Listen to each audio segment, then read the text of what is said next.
Good morning, everyone. Do you remember yesterday when Justin Trudeau had 20 seconds of silence heard around the world? Some people were calling it poignant and strong. Other people were like, was that a hamster I saw running there, running for his life? Did he have a malfunction in his earpiece? Did Gerald Butts have a poorly timed bathroom break? Oh no, they asked a Trump question. What do we say, Gerald? Gerald! Oh no, Gerald's not in the room. Well, just wait. Here, just in case you didn't see it, here we go. Trump now calling for military action against protesters. We saw protesters tear gas yesterday to make way for a presidential photo op. I'd like to ask you what you think about that. And if you don't want to comment, what message do you think you're sending?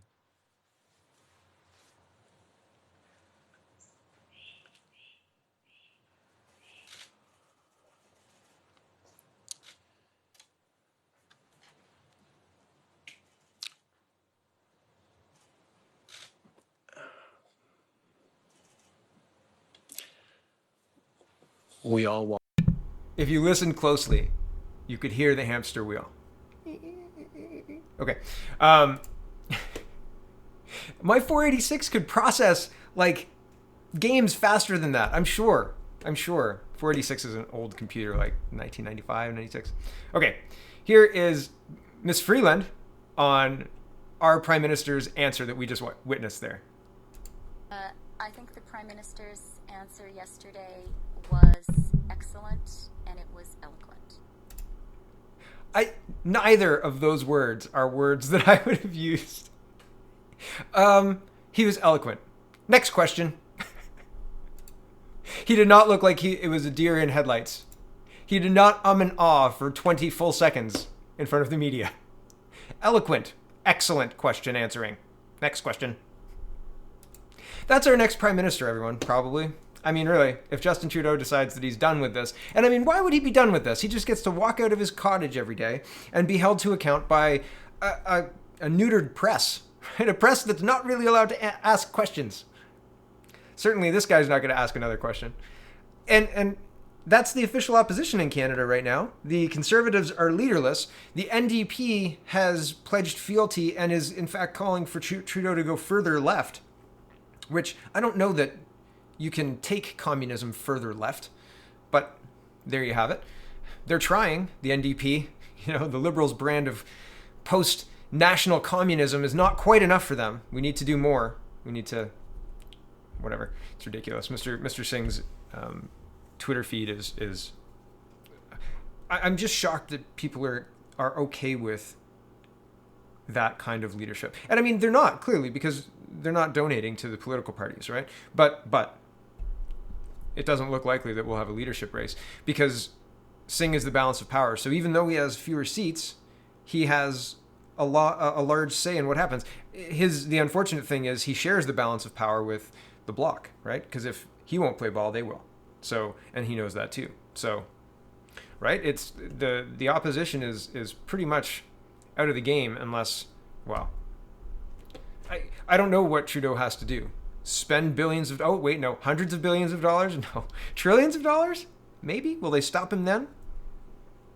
Who knows, right? Like, and the doubling down on lockdowns and all of the other aspects to this, the coronavirus plus the economic fallout plus the spending billions of dollars outside of Canada. And I mean, it's hard to keep up. There are people it would be a full-time job just to document accurately the spending that this government is doing. They're borrowing our money to spend it across the world while Canadians are locked in their homes and they're not allowed to leave unless you're attending a protest.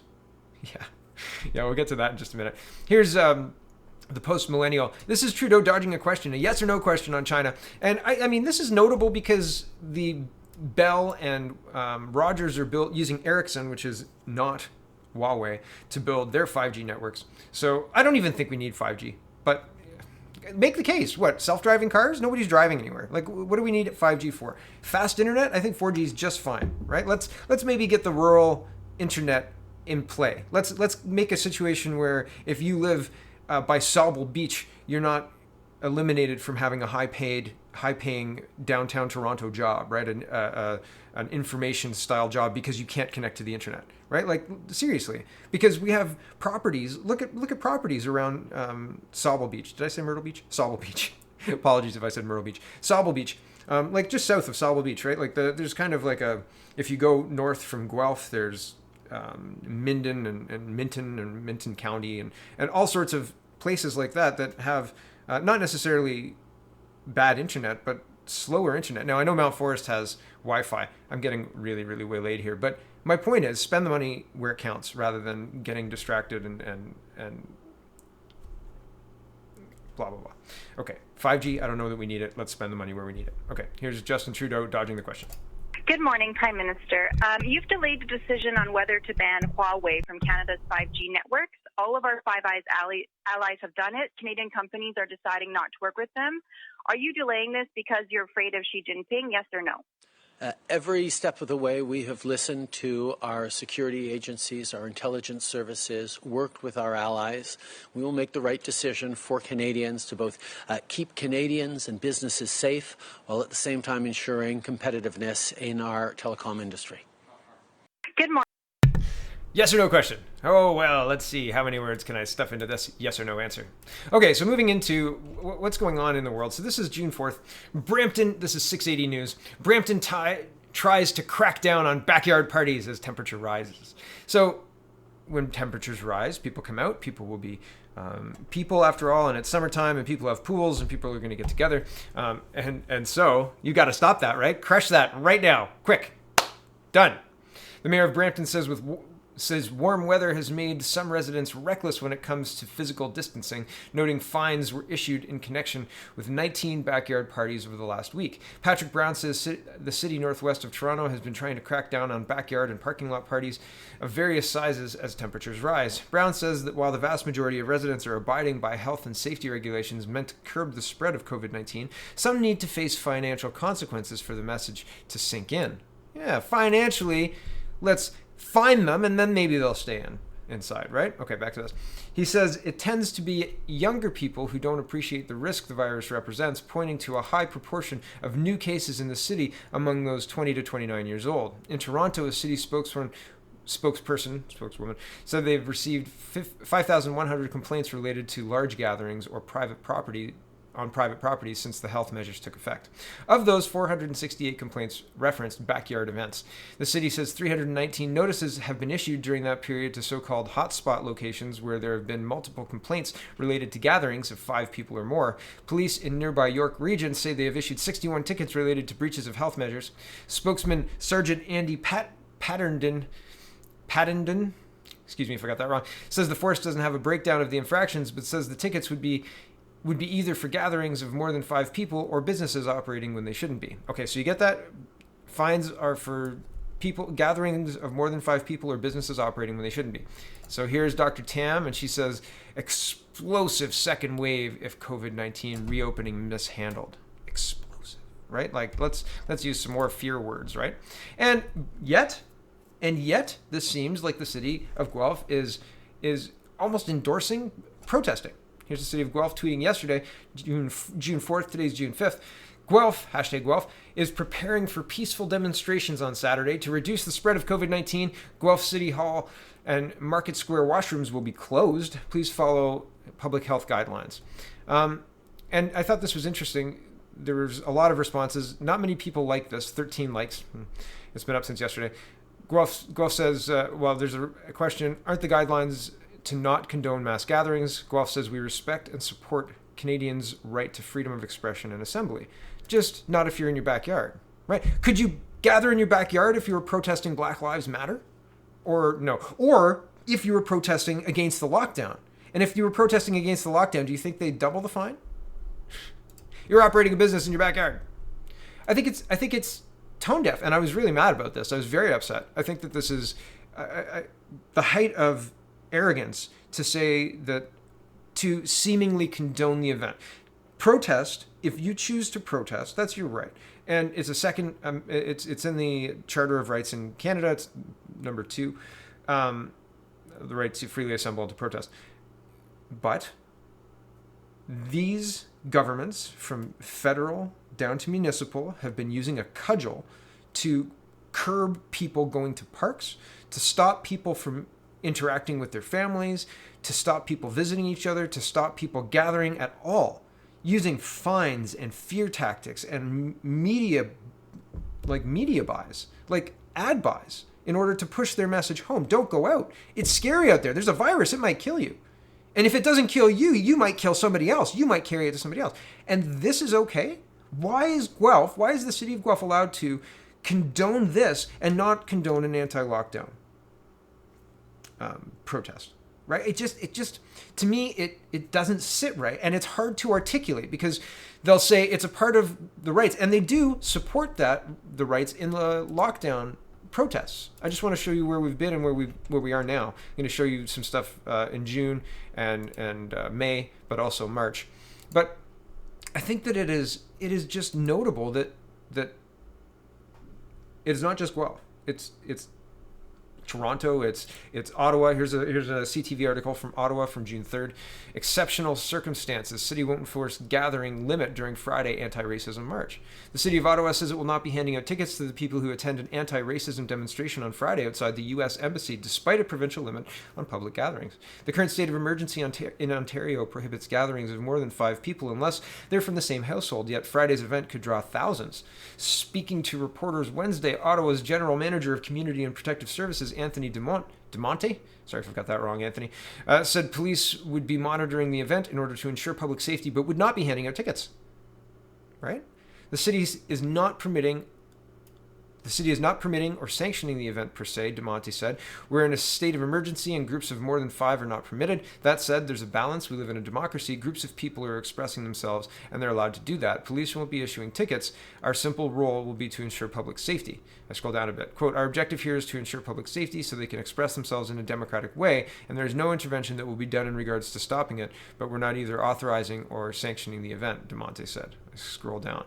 Ottawa Public Health's Associate Medical Officer of Health, Dr. Brent Maloney, sorry if I got that wrong, told reporters that he's encouraging anyone who wants to attend Friday's demonstration to practice pandemic control measures thoroughly. Quote, we understand that people want to gather and march and express themselves. If you're planning on joining the march this week, please do so responsibly by taking steps to keep yourself and others as safe as possible, Dr. Maloney said.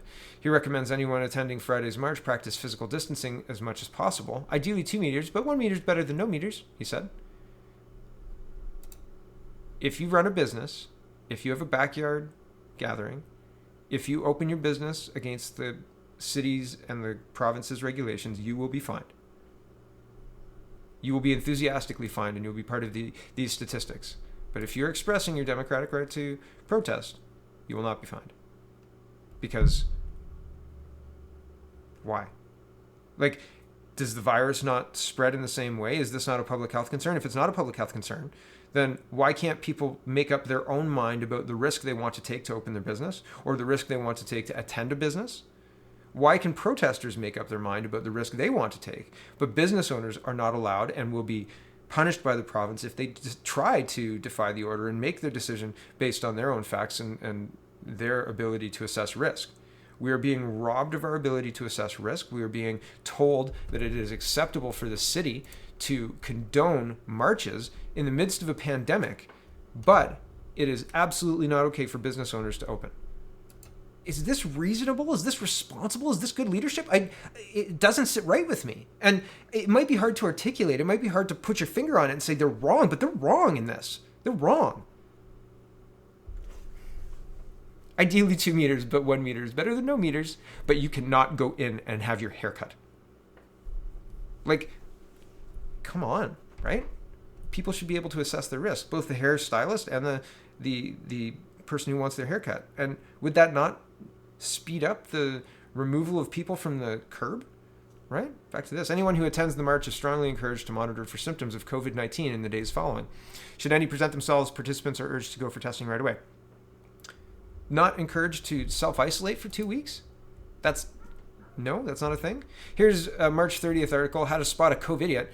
Here's how to report coronavirus rule breakers. There's snitch lines set up for this. Like, this isn't a small deal. Like, they are using newly minted powers for bylaw officers to fine people, newly minted powers to keep you in your homes. This is not a small deal. This is a big deal. They're wrong. It's been nearly 1 week since the federal government invoked the Quarantine Act in a bid to stop Canadians returning from foreign travel from flouting coronavirus isolation orders. The move made it against the law for returning travelers to defy the orders to quarantine themselves for 14 days full stop. No going for walks, no getting groceries, no checking on friends to say hi.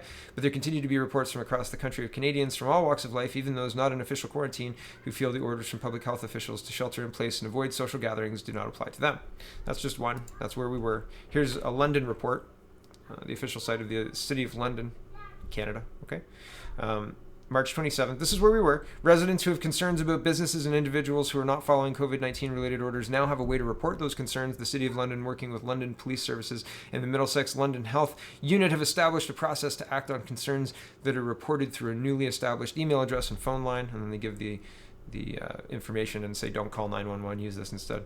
Emails and calls that can be managed through this process include concerns about non-essential businesses that are not closed, activities taking place at closed outdoor structures including playgrounds, multi-use courts, skate parks, residents that are gathering in large groups, and individuals who are not following federal quarantine orders. Everyone has a responsibility to follow all the orders that have been issued by governments and to take every precaution possible to slow the spread of COVID-19. So this is where we were, right? People who were returning from travel were expected to, or exposed to risk, were expected to self-isolate, and people who were not obeying the rules were being snitched on by their neighbors. Fast forward to June 2nd. MPP who took part in the anti-lockdown rally outside Queen's Park should know better, Ford says. And I just scroll down to the middle of the article. Quote, I'm disappointed in Randy. He should know better. I'm just shocked that he would go out there and rally 30 people. It's a shame, Ford said at a subsequent news conference. I wouldn't recommend anyone doing that. We're doing so well as a province. We're seeing the trend go down because of the support of the people, and it's just unnecessary. It's so disappointing. Protesters have been holding regular demonstrations outside Queen's Park to rally against the continued lockdown of the province since April. On Tuesday, one of the organizers of the protest, Vladislav Sobelev, excuse me if I've got that wrong, told CP24 that hundreds of people have participated without masks and that nobody's got sick so far. On Tuesday, he described Hillier's participation in the rally as totally irresponsible and said it goes against what everybody's been working for. That's Ford, not the rally organizer, excuse me. And this highlights, like, Ford, however, has in the past called protesters a bunch of yahoos and has categorized their behavior as selfish and reckless, right? If you're protesting for your job, if you're protesting for your business and you want to open it up and you don't want fines, you want the ability to assess risk for yourself and your business, you're a bunch of yahoos. But if you want to do it for Black Lives Matter, they're not going to fine you and no problems. If you want to have a backyard party, that is a problem. If you want to join in a rally that potentially thousands of people are going to gather and scream and yell, then 1 meter better than 2 meters, right? It doesn't make sense. They're wrong in this. Here's another one, April 29th, protest to end the lockdown attracts more than 100 people. I just wanted to show you the language they're using, but I think I've made my point. Same here. This is May 30th, another one, unjustifiable protesters demand immediate end to Manitoba's COVID lockdown. It's the same playbook being played all across the country, right? One kind of protest is okay. One kind of gathering is okay. But if you're not part of that kind of protest, if you're not part of that kind of gathering, then that's not okay. And I think they're wrong. I think fundamentally they are wrong. And how do you fight this? Because it is every level of government that's doing this, municipal, provincial, from the city of Brampton, the city of Guelph, the city of Ottawa, to Doug Ford, to Justin Trudeau. Everyone is marching to this beat. Everyone is kowtowing to this false racism narrative that is blowing up everywhere in the world all at the same time. This is not by accident. And it's not because the police are more militantly racist than they have been in the last 15 years. It didn't reach a boiling point the other day by accident. And George Floyd, blah, blah, blah, all that stuff, yeah.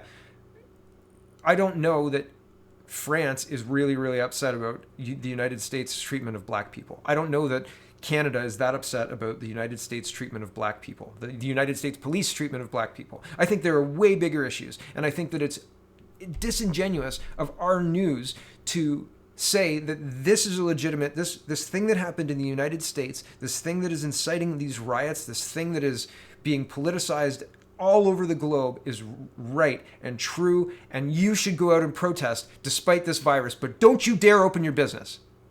It's wrong of this. They are wrong. It's wrong of them. The media, they have betrayed us in a way that is so deep that it is beyond forgiveness. I cannot believe that they're pushing this with a straight face. It is offensive. I say that a lot, but my goodness, like, this is just, if this doesn't clearly show you the lines have shifted, right? The idea of it is okay to use politicized events to push my politics, but if anybody else disagrees with me, they're putting the public in danger. And the public believes this. It's insanity. It's insanity. And so how do you even begin to sort out a defense when the battleground keeps shifting, right? And I think that's by design. I don't think you can have an honest conversation. This wasn't about racism last week. It was about a virus, right? And now it's about anything but opening up the economy for small businesses and restaurants and the people who are being most impacted by this.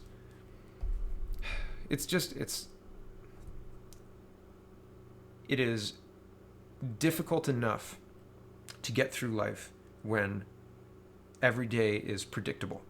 But when there are rules for some people and not for others, rules for small businesses and not for Walmart or the other big businesses, rules for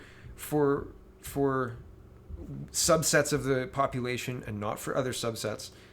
You know, some people are allowed to gather and some people not. Some people are vilified for it in a different way, some not. And you can't even begin to start the conversation in an honest way because they're not interested in that. They're not interested in that. They're just not. They're winning. Why would they change their tactics now, you racist? Thanks for watching, everyone. Check out CanadaPoly.com. Check out CanadaReport.co. Check out SpeakingMoistly.co. I didn't get one recorded yesterday. Things just didn't work out, so we'll try again for the weekend. But definitely on Tuesday with Greg. Anyway, thanks for watching. Have a wonderful, wonderful day.